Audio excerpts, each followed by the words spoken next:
Now, to understand the modernization theories, let us look at what is a traditional society.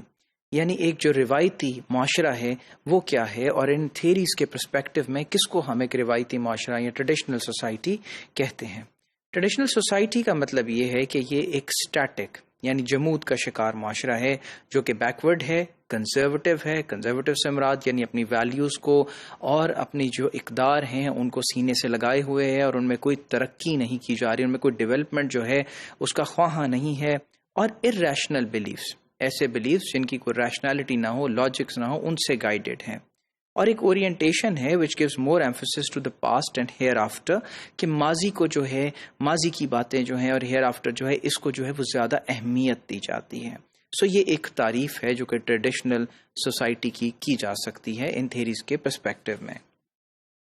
اور پھر اس کی governance کیا ہے، دیکھتے یہ ہیں کہ it is governed by a fixed and strongly hierarchical social stratification, یعنی ایک جو فکسڈ ہے، مقرر کردہ، اسٹرانگلی ہائرارکیکل، جس کے اندر درجہ بندی ہے، کچھ لوگ اوپر ہیں، کچھ لوگ نیچے ہیں، لوگوں کے مختلف کام ہیں، اپنی ذات پات اور اپنے جو پروفیشنز ہیں ان کے لحاظوں سے لوگوں میں یہ تقسیم ہوا ہوا معاشرہ ہے، جس میں ہر ایک کو ایک خاص قسم کی جو ہے وہ ڈیزگنیشن حاصل ہے۔ دوسرے اس کو اس نظر سے دیکھتے ہیں، اگر کوئی کابلر ہے تو اس کو اس نظر سے دیکھا جائے گا، اگر کوئی دھوبی ہے تو اس کو اس نگاہ سے دیکھا جائے گا، اگر کوئی بزنس مین ہے تو اس کا کیا سٹیٹس ہے، اگر کوئی سول سرونٹ ہے تو اس کا کیا سٹیٹس ہے۔ سو اس طرح کی جو باتیں ہیں یہ ہم دیکھتے ہیں کہ ٹریڈیشنل سوسائٹیز میں عام ہیں، آٹوکریٹک ہیں، اینڈ آفن فیوڈل رول جس کو ہم کہتے ہیں، جس میں جاگیردارانہ نظام ہے، وہ بھی اس کا ایک جو ہے حصہ ہوتا ہے،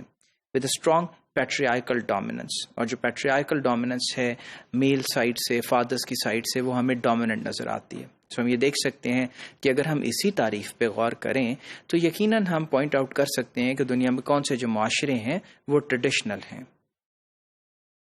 اب ٹیکنالوجیز جو ان میں استعمال کی جاتی ہیں یوز بائی ٹریڈیشنل سوسائٹیز میں، وہ بیسک ہیں اور سادی ہوتی ہیں، اور میں کوئی میجر انوویشن نہیں ہوتی وقت کے ساتھ ساتھ۔ یعنی ایسی چیزیں جن میں اگر کوئی الیکٹرانکس ہیں، اگر کوئی ٹیکنالوجی کی باتیں ہیں، الیکٹریسٹی ہے، اس میں اور ڈفرینٹ باتیں ہیں، اس کے اندر ہم یقیناً کوئی ترقی نہیں دیکھیں گے، بلکہ یہ دیکھیں گے کہ اسی طرح سے چیزوں کو استعمال کیا جاتا ہے جس طرح سے وہ انیشلی اپنی جو ورژنز ہیں اس میں معاشرے کے اندر آتی ہیں۔ So there is no such development which is a break through.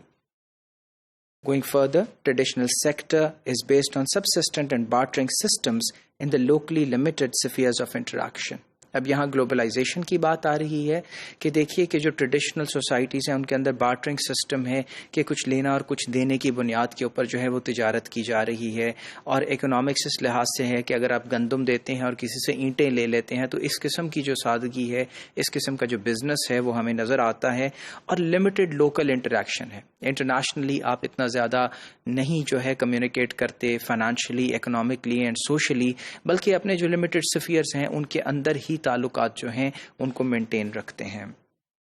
Social mobility جو ہے، جس میں آپ معاشرتی موبلٹی جس کو کہتے ہیں کہ ایک طبقے سے دوسرے طبقے کا ملنا، ایک خاص قسم کی کلاس کا دوسری قسم کی کلاس سے ملنا، یہ تقریباً نان ایگزسٹنٹ ہے، بالکل نہیں ہے، کیونکہ سوشل پوزیشن جو ہے وہ بائی برتھ ڈٹرمن کر دی جاتی ہے۔ آپ کس ذات پات میں پیدا ہوتے ہیں، کس گھر میں پیدا ہوتے ہیں، وہاں کیسی معیشت ہے، اس کے حالات کیسے ہیں، یہ سب کچھ جو ہے اس کا تعین ہو جاتا ہے آپ کی پیدائش سے۔ تو آپ اس سے باہر نہیں نکل پاتے، نہ ہی آپ کو معاشرہ اپنی اقدار میں یہ اجازت دیتا ہے کہ آپ کسی طرح بھی جو ہیں وہ موبائل ہو سکیں، آپ ڈفرینٹ جو ہے طبقے ان کے اندر موومنٹ کر سکیں، اور کسی قسم کا جو ڈائنامزم ہے یعنی جو چیزیں ڈیولپ کرتی ہیں اس کا کوئی بھی حساب نہیں بن پاتے۔